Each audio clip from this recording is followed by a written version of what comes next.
Okay, so as always, this call is being recorded and will be posted online. Starting off with a few administrative things. So, Nick, can you scribe? Yep, I have started. Awesome, thank you. With regarding the next call, it will be on August 13th. So same time as always. If this is a particular issue, please let me know, and yeah, we'll figure something out. Otherwise, there's the subject of TPAC. On the last call, we had a survey basically asking folks which week works best for them. And the result for that is that week of October 19th, if I remember correctly. So the week that just precedes the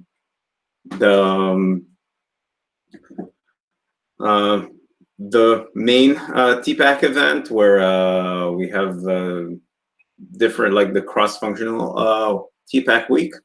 So the week before that is the one that got most folks responding with the fact that they can join. So that's, I think, the week that we'll go with. So it was 100% yesterday, but now I see that one of the people can't make it this week. But it's still significantly better than other weeks. So we'll go with that. And otherwise, we also talked about scheduling a couple of online half-day hackathons before TPAC. The current plan is to do that during September, under the assumption that August is complicated for many folks. So I will send out details on exactly when that would happen to the mailing list, and folks could then let me know whether or not they can join. And yeah, and otherwise, Nika and I will also work on the agenda for TPAC and try to publish it as early as possible so that folks can review and add subjects that you want to discuss. Question: what would be the timing for like TPAC hours? Oh, good question. So we were thinking of a 3-hour slots for 4 days during that week. So in terms of time zones, it seems that this time of day is the most compatible with folks, because we have people in time zones ranging from Israel to Pacific. So basically an hour before and an hour after this slot, so 9 a.m. till noon Pacific is what I had in mind and what the time zone survey suggested would work best. So basically we're thinking of 3-hour slots with a break in the middle to make sure people are still awake. Does that make sense for folks? Any major objections? Okay. Cool. Okay. For the 4 days, are you looking from Monday to Thursday or Tuesday to Friday? I don't have a strong preference. Maybe Monday to Thursday is better because it avoids keeping people in, where it's late evening, keeping people from working on Friday. So yes, a Monday to Thursday would probably work better. Yeah. Good point. And Yov, would you want to set out some meeting invites soon-ish, now that we've picked the date, just to make sure we lock them down on people's calendars? Yes, I will do that. Okay. Yeah, you can put me down like an action item on me to do that. And I'm updating the wiki page to indicate that as well, our intent. Still flag as tentative, but at least our intent is documented. Yeah, cool, thank you. Cool. And with that out of the way, we can dive into issue triage. So seems like we accumulated a bunch of issues. I put them today on the agenda, and we can start working through them one by one. I don't think we have any particular priority.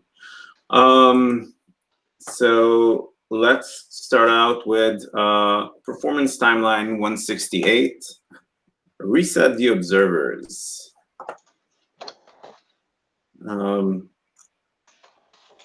Let me try to page that in.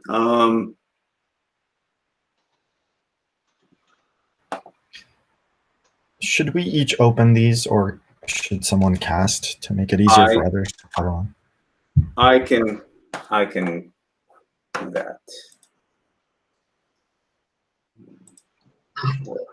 Can you send a link to where everything is logged? I can at least try. Yeah.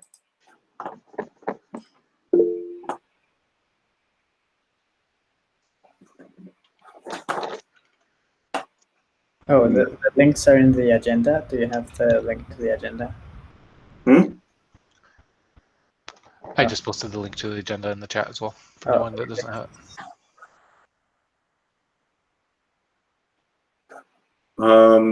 Okay, so can you see my screen? Yep, okay.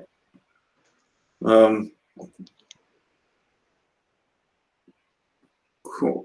So basically, it seems like a feature request to reset observers. I think if I recall the context for this one, it's less about resetting observers and more about resetting the metrics themselves, if that makes sense.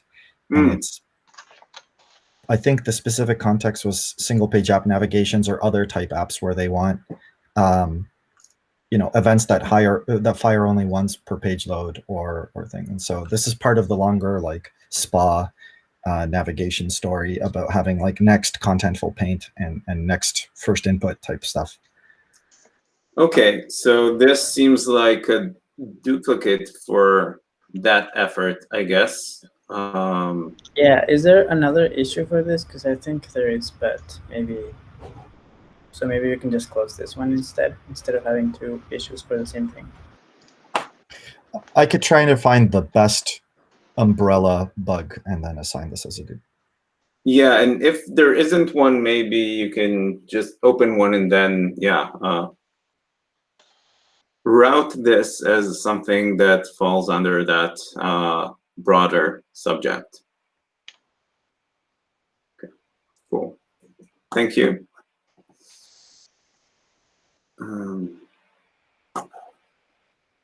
Cool. So yeah, in that case, we can move on to the next one, which is 228. No, that is no. Performance timeline 169. Sorry. And that is Nick. So this, so this one came out of the discussion we had last time about a month ago, where we had talked briefly about determining a way to determine if the resource timing buffer was full when you're querying it, or if it had been filled up for some reason. Nicholas pointed out some good questions around it. And sorry, I haven't gotten back to you yet, Nicholas. One of the questions was around, is this something that we've seen in the wild? In particular, we saw this for resource timing.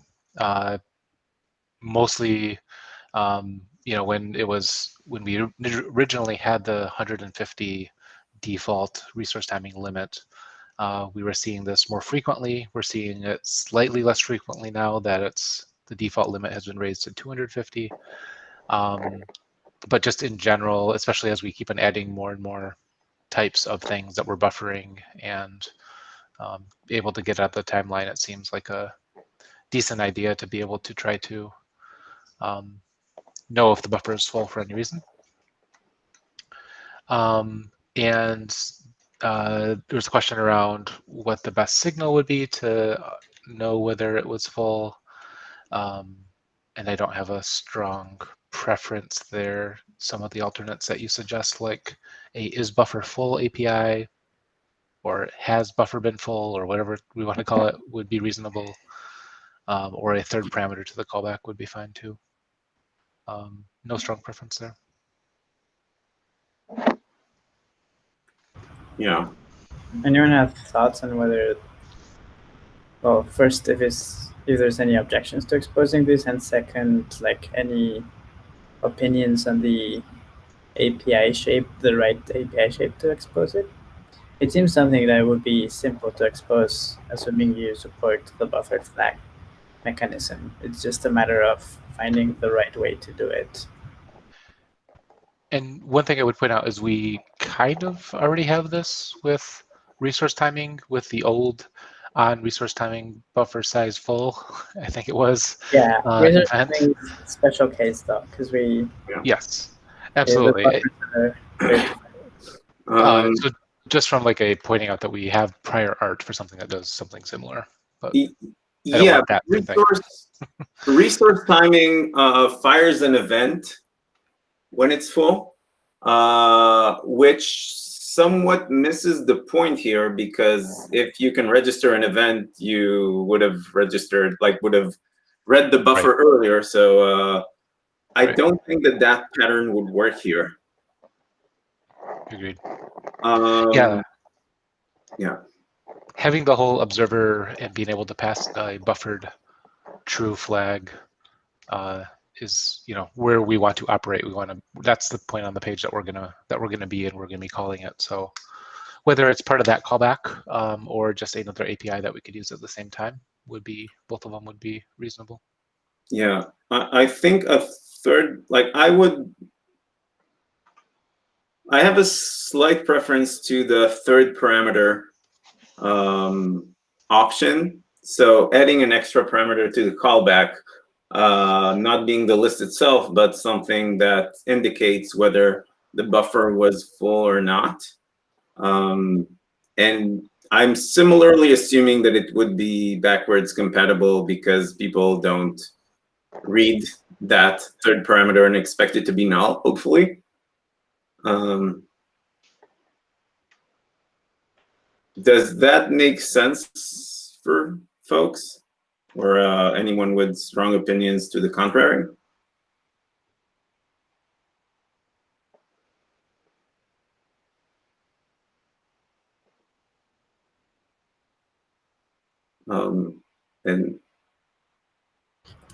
Or like Nick said, it could be added to the performance observer entry list object, but that feels weirder because that list could contain multiple entry types. So actually, the parameter wouldn't be a single parameter, because we support observing multiple entry types. So it'd have to be some sort of dictionary, which makes it less nice as a third parameter, I guess. Yeah, but similarly, the list is also can contain multiple types, right? Yeah. Yeah, but having a complex object inside an interface is probably preferable than inside the parameter of the callback.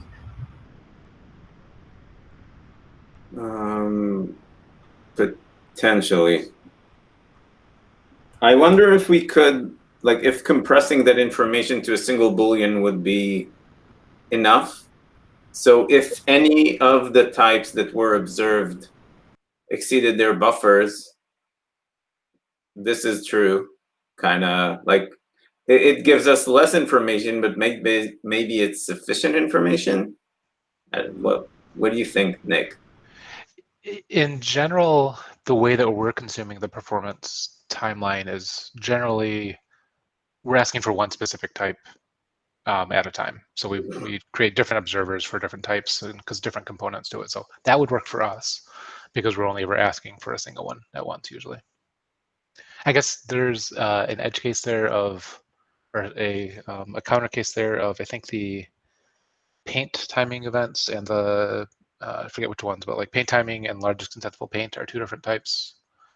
But those are only single, well, I guess the largest contentful paint theoretically is a single type entry. You know, it doesn't have a buffer. Actually, the paint timing is the one that you wouldn't. You don't have an potentially infinite number, but. Yep. So, what's the size of the paint timing buffer? Where's the one that created the registry? It would fall at 2. Yeah.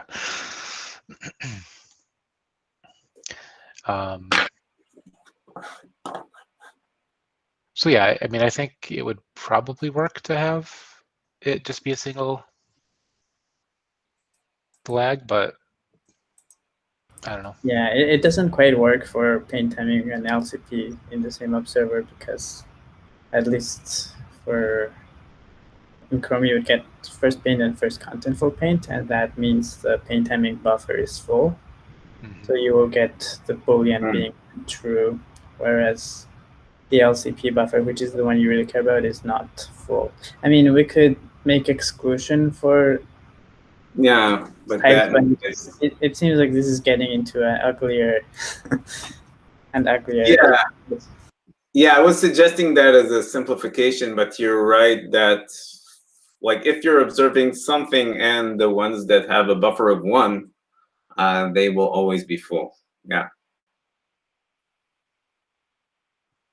Could we alternatively add an API like get buffer size by type to return the size, or buffer remaining size or something like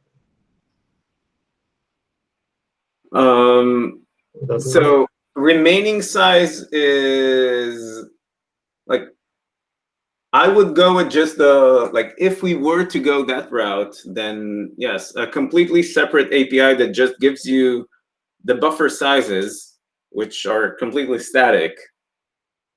And then you can check for yourself if any of the entries you care about has run up against those sizes. But you still can't know if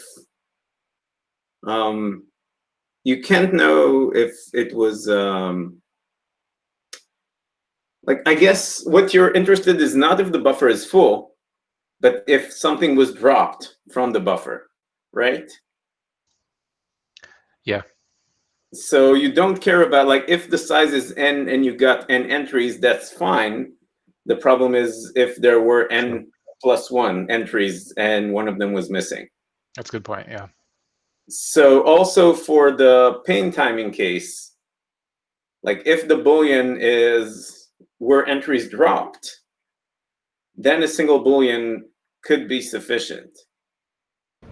Oh yeah, that may work. Yeah, good point.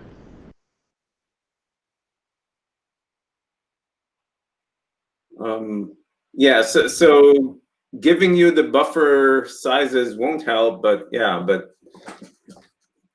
you can basically observe any, like, you can get a signal on any dropped entry, and presumably, like, maybe 1 Boolean is sufficient so that you could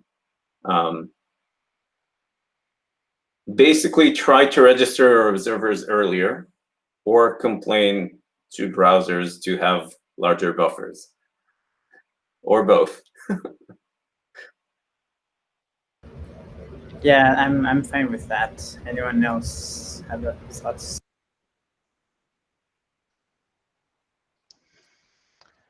That seems like a pretty good signal for us. Cool. any thoughts from other folks who collect performance entries, or Mozilla folks alternatively? You don't yet, like, would that impact your implementation for the buffered flag, or what are your thoughts in general on that? Hey, I'm sorry, I'm looking at the visibility argument right now. This is 228. This is, we're talking about performance timeline issue 169. Hang on, pass right now for me.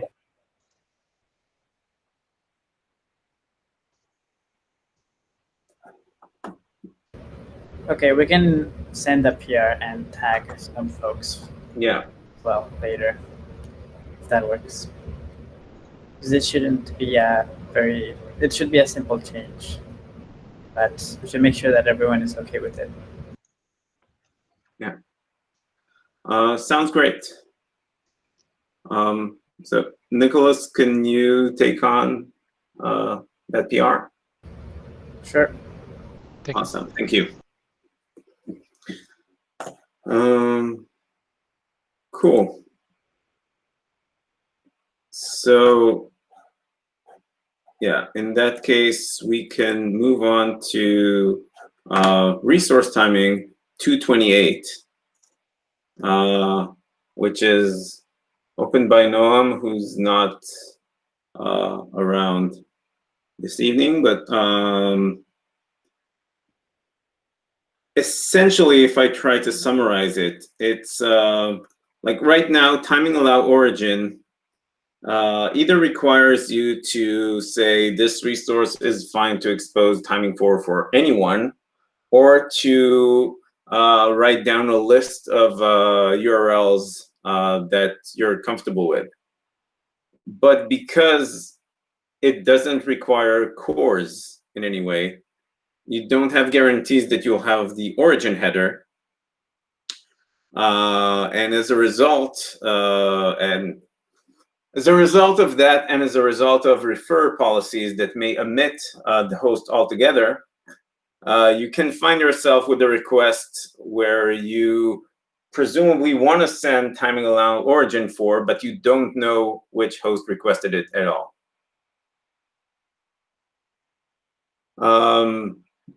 And Noam's argument is that this scenario would result in people writing down a list of all possible embedders for this resource, which can potentially leak data, not necessarily in a web context, because that data is not or it could be if it's fetched, for example. So a fetch call would have access to those headers. No, that's not true, because it won't be. It would be an APEC response. So yeah, it won't be exposed in a web sense, but it will be exposed, for example, to crawlers who have access to those headers. Basically, this is not something that I've seen in the wild.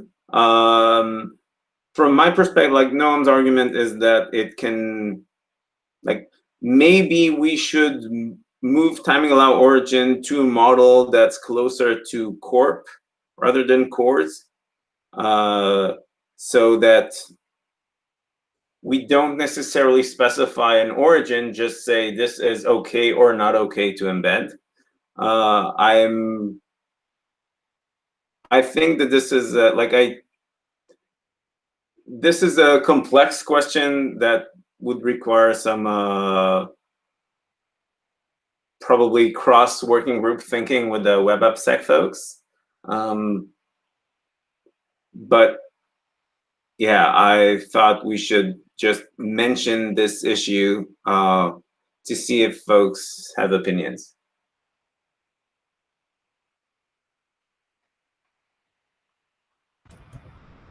One mitigation we could do right now, not really a mitigation, but like pointing out this potential problem in the spec as a non-normative note that you should be careful about the timing allow origin header exposing this information, and saying it may be reasonable for your server to expose a different header depending on the origin header value if such header value is provided, or also if it's not, then as well. Like, I don't know how feasible that is or how much it would actually help people, but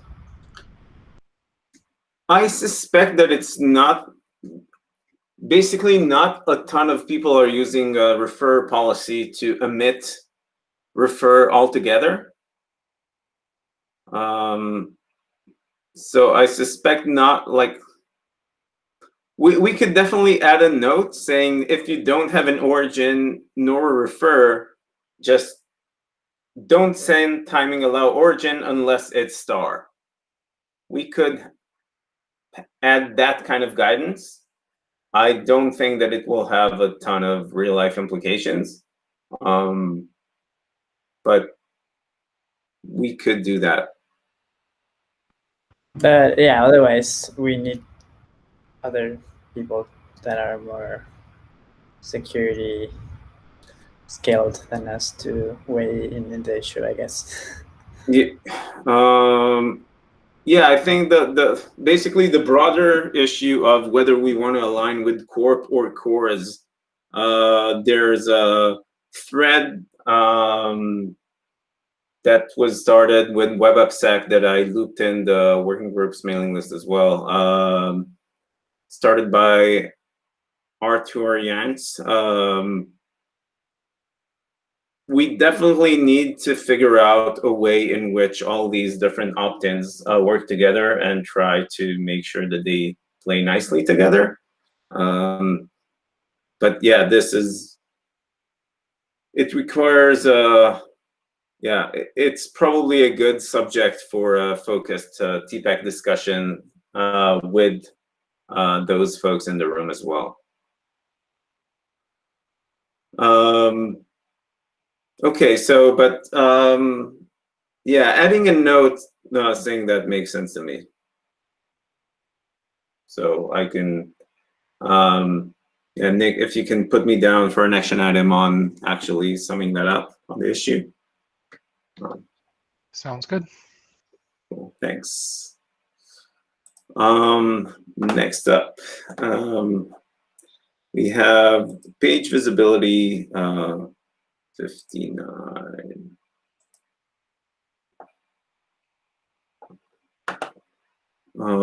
The spec's definition of hidden is unclear and should be updated to better account for mobile use cases. This is something we already discussed, but basically, I think that there are some open questions here, so I wanted to bring it up here. Okay, so yes, we discussed this issue yeah, on January 30th.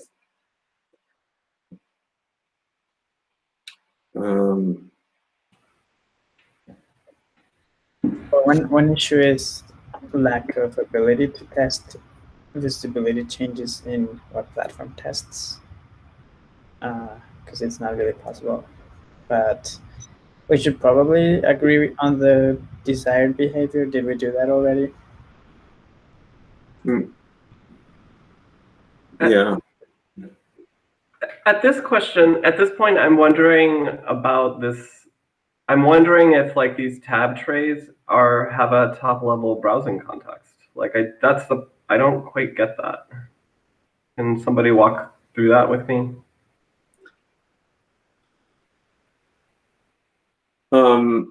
So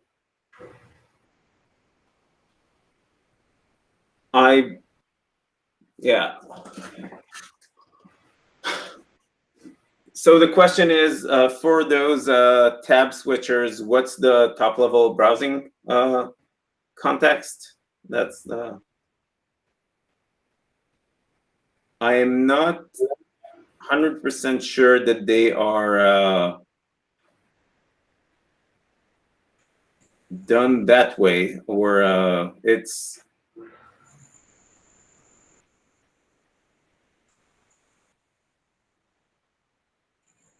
I Yeah. guess for me, it's like I feel like one of the questions in this issue is if we have a page that is visible and create a snapshot of it and put it on one of these tab trays, is that page considered visible? I just don't understand how this fits into a top level browsing context and an active page. So I would say it's probably just not, need a little help here. because it's just a snapshot of. It was taken when it was last visible. So then But there's this idea of active, and I don't see how a snapshot is active.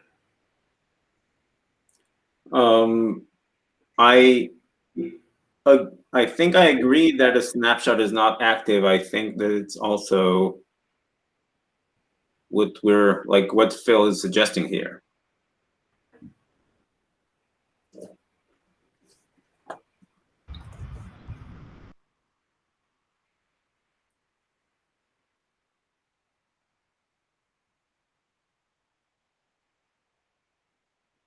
So what Phil is suggesting, that even though they are theoretically visible because there are snapshots that the user may see, they will be in the hidden state because they are not active and not interactive. So the user cannot really do anything with them unless they move to the foreground.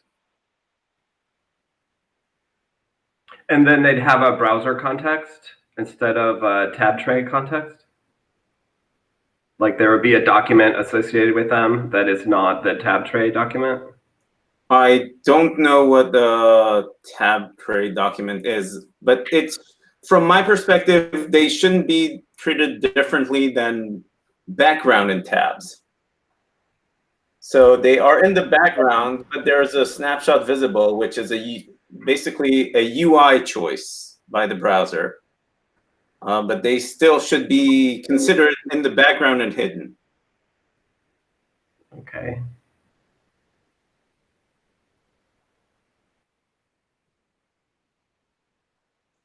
So it seems like the correct behavior is the Firefox behavior according to the report, which fires in all cases.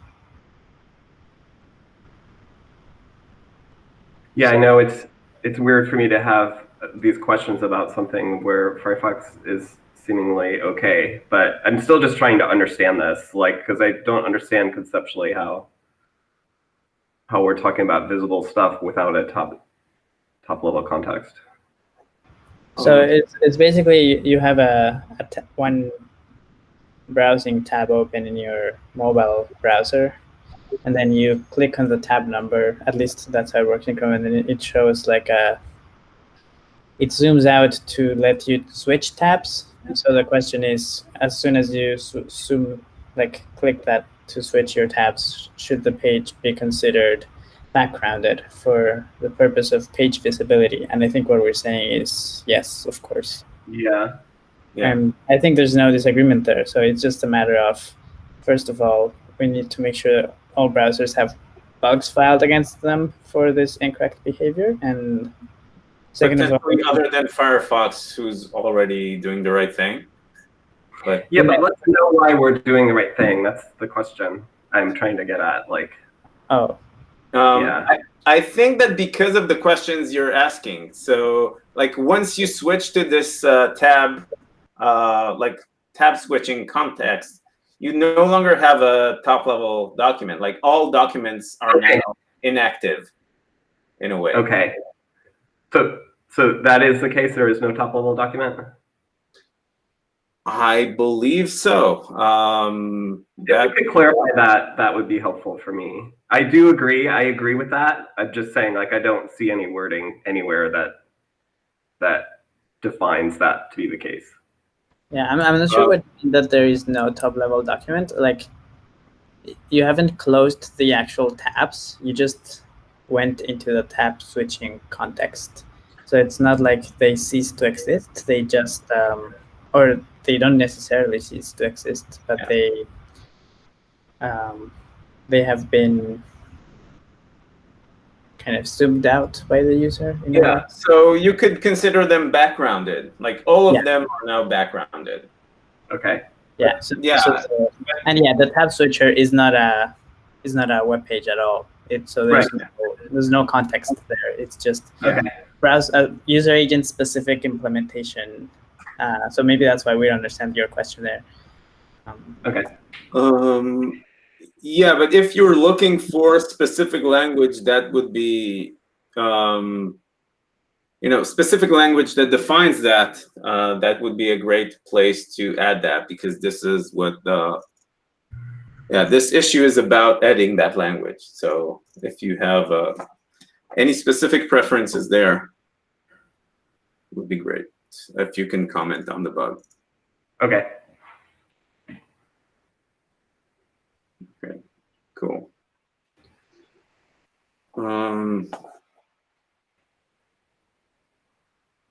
Okay. So maybe the action item here is that Benjamin would comment, and then we can continue the discussion on the bug. Sure. Okay, cool. Thank you. Okay, and page visibility 63. So Marcos Caceres has issues with us calling document.hidden historical, basically because there is no reasonable path for us to actually deprecate and remove it. I personally, I don't have context on when this historical reference was added. I think it was a while ago.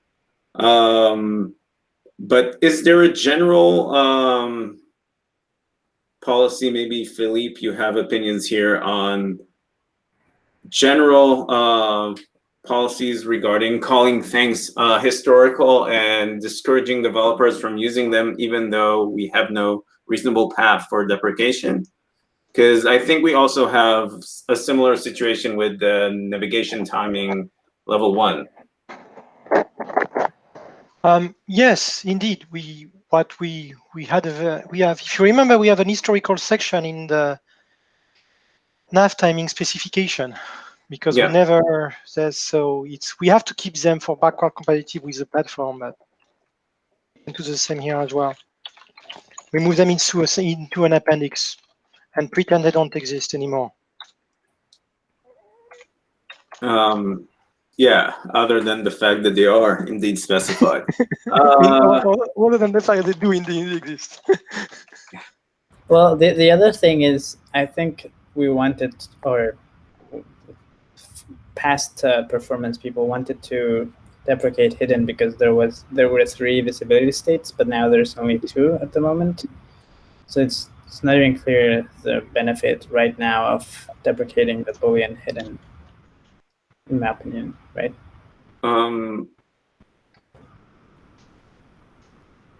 I think that it would be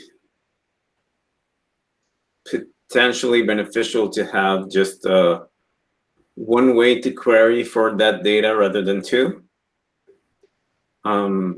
That's fair, but do we have any hopes on we can actually remove this? Because it seems like it will be impossible. I don't think so. I don't know if we have use counters, but I would assume that they would be high. But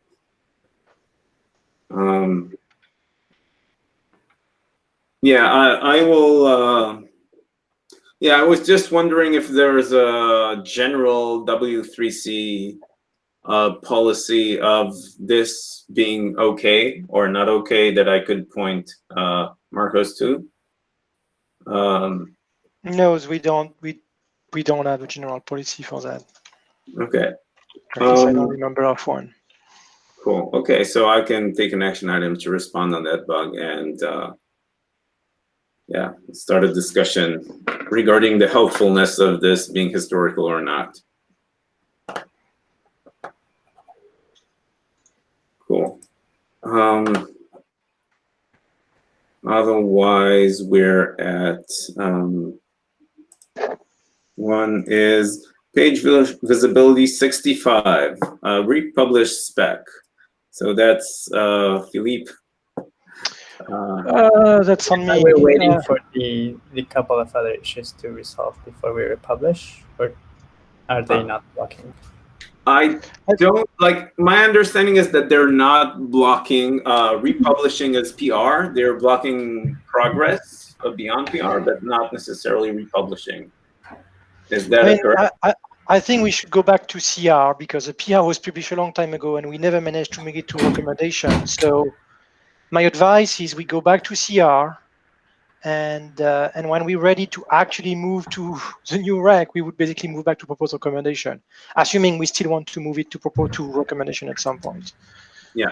And the other solution is to move to CR and then make it a living standards and be done with it.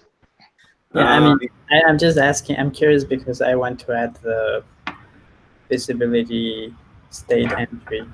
So I'm just curious if hopefully we don't need to maintain two branches at the same time. Correct. If we go back to CR, we would be allowed to add new features as needed and stuff like that anyway. So, and as I don't think we need to block on you doing your edits, because as soon as you did your edits, we can also republish as well.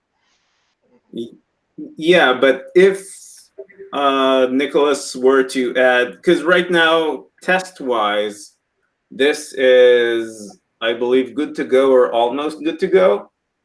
And if we'll now add new features, that will add a significant delay as implementations catch up. So from my perspective, it would have been better to do that as part of L3 at the same time. If this would be a significant delay, then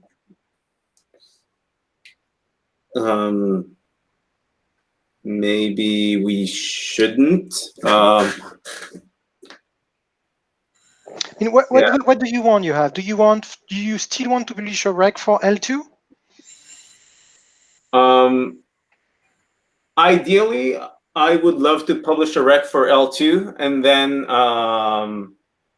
turn L3 into a living standard, probably. Okay. Which requires people to be on board, but that is where I would love to see things go.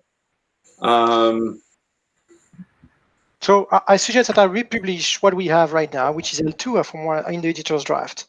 Yeah. And we still keep merging new stuff. We just know that we're going to have a L2 branch, basically. We create a L2 branch, and the main branch becomes L3. And once we want to move to propose recommendation for L2, we just look at L3 to see if we want to backport anything. But yeah, I would strongly advise not to put the update on L3 on hold just because of our plan to L2. We can put L2 in a branch and keep the editor's draft to be the main L3 branch. That would basically match what would become the living standard. That works for me. It will create some extra work for publishing L2, but I think it won't be awful. Nicholas, what do you think? Yeah, that seems reasonable. I mean, as long as we think the extra L2 changes we want to do are not too big, because otherwise, like we're gonna have to apply them twice, right?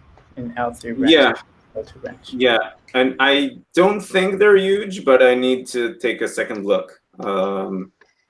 These two issues or other issues as well?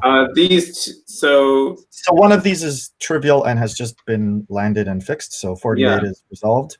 And then 51 is a more substantial wording change, but it's wording that was in L1 already. So the issue is already like, I don't know if it should be blocking because it's the current state. Yeah, it's basically a spec health change, right? It's not it doesn't have any implications on implementations or on tests. So I guess we could just, we can spin off an L2 branch, and then once this will be fixed, we can decide whether we want to backport it or not to L2, but we can do all that work on the top of tree, which will be the L3 branch. What it tells me is before we want to republish L2 as proposed combination, we should look at a diff with L3 to see first if it's still worth it, and if it is, it's which kind of backport do we want to apply at that time. Yeah. Okay. Okay, so who wants to take? Philippe wants to take that. I think I have been assigned this issue for quite a while. I just need to be poked. Oh no, only 2 days ago. I'm not so late. Well, I have a 3 or 4 months then to go. Good. I'll get on it. I'll get on it. Not this week, but I'll get on it. Cool. Thank you. Cool. And now a series of issues on preload that we can discuss. We'll probably not get through all of them, but yeah, this one is interesting. So the title is not great in a way, but it's basically what this person is asking for is to have a way to have a group of preloaded resources so that they can define multiple ones for this example for fonts, so that they could say, if you're supporting WAF2, preload this resource. If you're not supporting WAF2, but you do support WAF1, download this one. Otherwise, download this TTF. In a way very similar to the picture element.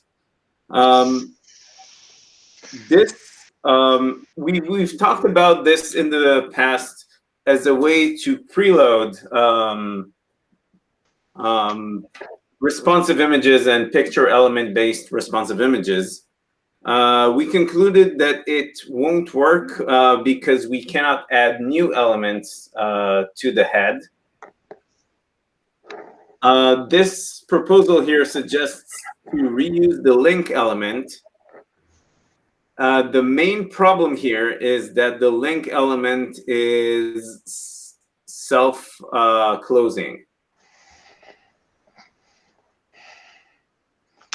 which means that we cannot really use it to include other link elements unless we change HTML in ways which will add a lot of complexity, and I suspect the HTML folks won't be excited about. And wouldn't that be bypassing the font matching algorithms? Because we don't have any font name or anything like that. So, when you have a font in CSS, it's up to the CSS engine to decide whether they want to use the system fonts or go and fetch the fonts, or if they already have the fonts available for whatever reason. I don't think there is enough information in the current proposal to allow the font matching algorithm to do its job. So preload doesn't really go with the full, the assumption here is that the developer knows that this font will be used. Unlike CSS fonts which can they are not always used, and as a result are being discovered rather late. To me, so is it about forcing the use of a specific font? It's not. It's. I mean, I understand the preload part of it. Making sure that the browser discovers required fonts as early as possible. To But me, the without font loading case all three, right? What? Sorry? Without loading all three of the different types, is that the problem? That currently they would just load all three? Yes. It's like a performance optimization to load just the first match. Right. Yeah, I mean, that seems very reasonable. We just have to find a way to be able to do that, I think. I would like us to involve the CSS working group in this to get their opinions before we go into a solution, because we may, I fear we may get shut down by them unless we answer the problem of the font matching algorithm. Yeah, so I think CSS actually provides valid solution, but what I think what it's suggesting is matching other media files like audio and video files, which CSS would not be compatible with. Yeah, this is not something that's specific to CSS or fonts. This is what they're suggesting here is a mechanism to basically have a multiple choice option for preload, where preload can pick either one of those three things. I think that this is not we talked about this problem in the past, and we concluded that it's not it doesn't have a strong enough use case to justify the complexity. At least that was the conclusion for picture. I think that for fonts, it's even a stronger conclusion because there are no browsers today that's all modern browsers support WAF2. There are no browsers that support preload and don't support WAF2. So this is rather theoretical at the moment, at least. But it's an interesting angle to solve this problem, but not a feasible one because I believe that all tags that enable, all the tags that are safe to include in the head are also self-closing, or almost all of them. Style and script aren't, but that would be very weird. Link is self-closing.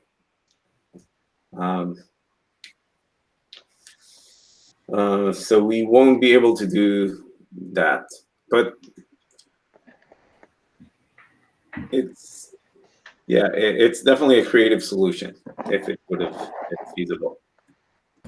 And just to clarify, is this already solved for images? Because the first sentence seems to be about images, and I'm confused why they then choose to focus on fonts. I don't know why they chose to focus on fonts. For images, it is partially solved. It's solved for source set, where there's the image set and image sizes attributes for preload that enable you to specify multiple resources and have the browser pick them in a way similar to how it's picked with source set. It's not solved for picture. So if you have a hero element that varies between different, an image you want to preload that has different art direction and different crops in different viewports, this is not something you can preload today.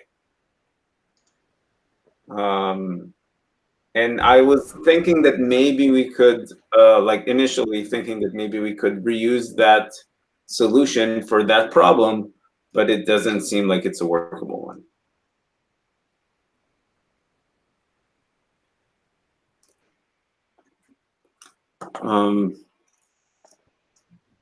Yeah, so generally I can take an action item to respond to that issue and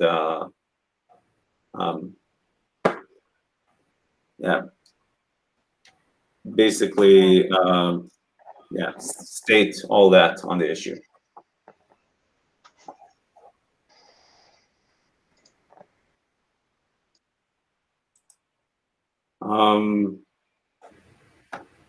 Okay, and if that's no one has strong opinions, moving on to the next one, Preload issue 148, link header processing. The Anna Van Kesteren opened an issue pointing out that this the processing for link headers is not really defined anywhere other than extremely vaguely in HTML, and that is correct. The main question is, should link header processing for Preload be defined in the Preload spec or somewhere else with a more like with a broader broader perspective? Because yeah, from my perspective, it feels more like an HTML, like something that should be defined in HTML with regard to which relations support or don't support link headers, and which like whether link headers should work on sub-resources or navigations, and all those questions that keep popping up and are not really specified. And none of that seems Preload specific.